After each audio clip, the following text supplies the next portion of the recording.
Job satisfaction. We hear that term all the time, but it's so much more than just feeling good about your work. It's really the engine of productivity, and it's the bedrock of any successful organization. So in this explainer, we're going to break down the science behind what really makes or breaks a fulfilling career. So, what is it that truly makes people happy on the job? I mean, what really moves the needle? Is it all about the paycheck, the fancy title, or is it something else, something deeper? Answering this is absolutely crucial, whether you're trying to build a great team or just trying to find some genuine happiness in your own work. Here's how we're going to tackle this.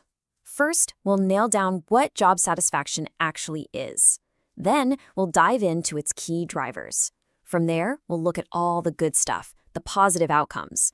And finally, we'll face the music and look at the very real costs of when it all goes wrong. All right, so let's start with the basics and get a really clear definition.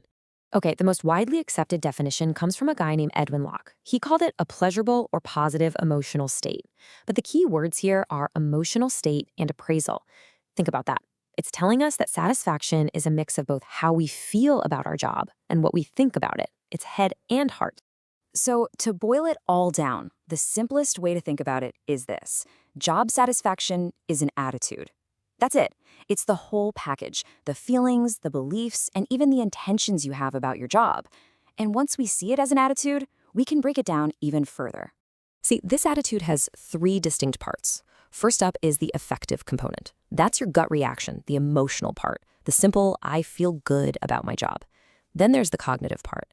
This is your rational brain kicking in, evaluating things like, yeah, my job is actually helping me achieve my goals. And finally, you've got the behavioral component. That's the result of the first two. It's that intention to act, that feeling of, you know what, I want to give my absolute best here. Okay, now that we've got a handle on what satisfaction is, the next big question is, well, what causes it? Where does it actually come from? Let's unpack the key drivers. Well, researchers generally like to group the causes, or antecedents, as they call them, into three big buckets. You've got factors that are all about the organization itself, factors related to the people you work with, and finally, factors that are totally unique to you as a person. So when we look at those organizational factors, the research is incredibly clear. The single biggest driver, time and again, is the work itself. We are wired to want interesting, challenging tasks. Sure, pay is a factor. But what's funny is that it's not about the raw number. It's about the feeling that it's fair. And of course, the chance to move up, to grow, that opportunity for promotion is a huge motivator. Next up, group factors. And this one really just boils down to a simple truth. Work is a social experience. Let's be honest, the people you work with can make or break a job, right? Having a supportive boss, someone who's got your back, and working alongside people who are not only good at what they do, but are also just decent and friendly, that's absolutely crucial. And finally, we have to look in the mirror. We can't forget about individual factors. Our own personality plays a huge role. So does our age and our life experience. But maybe the most important piece of this puzzle is what psychologists call our core self-evaluations.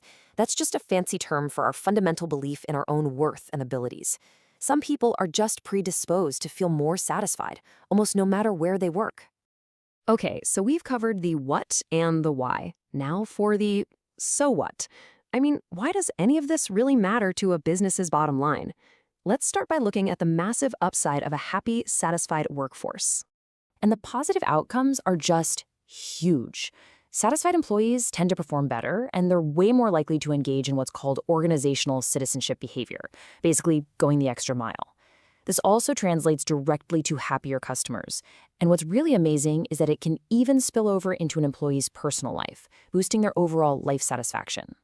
Let's just zoom in on that idea of organizational citizenship behavior, or OCB, for a second. It's a bit of a mouthful, but it's really just all the little things people do that aren't technically in their job description. You know, like helping out a coworker who's swamped, or saying good things about the company. This is the stuff that doesn't show up on a performance review, but it's the grease that keeps the whole organizational machine running smoothly. All right, now we have to flip the coin and look at the dark side. Because if satisfaction brings all those amazing benefits, well, dissatisfaction brings some very real and very expensive costs to an organization. And wow, when you put them side by side, the contrast is just stark. It's night and day.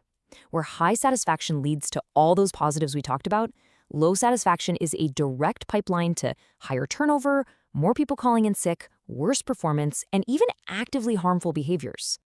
You see, when people are unhappy at work, they tend to withdraw. They might do it temporarily through absenteeism or permanently by just quitting. And both of those are incredibly costly for a business. We're not just talking about lost productivity. Think about the astronomical costs of recruiting, hiring, and training new people. It adds up fast.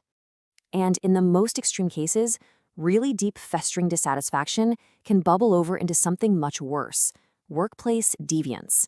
This is counterproductive behavior. We're talking about anything from theft to being aggressive with coworkers that actively harms the company and the people in it. It is the most severe consequence of a toxic work environment. So this all brings us to one final, really critical question. After seeing what drives satisfaction and the dramatic impact it has, both good and bad, is fostering it just a nice-to-have corporate responsibility, something for the HR department to think about, or is it actually an essential, data-driven strategy for business survival and success? I think the evidence makes the answer pretty clear.